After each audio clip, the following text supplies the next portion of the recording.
Sounds just like a clad. Now I put a wheat penny.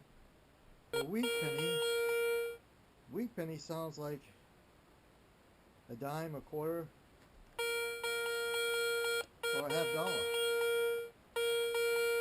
The tone's the same to me. I don't get it. The tone's the same. Some of the guys are right. That chiming tone on the Ace 350 aggravating as hell. After a while, it's I don't know. It's something about the tone. I wish there was a way that they could make the 350 so you can adjust the tone to your liking.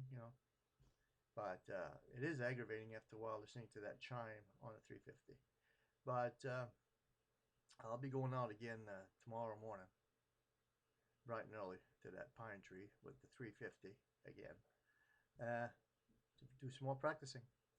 And I'll let you guys know how it goes.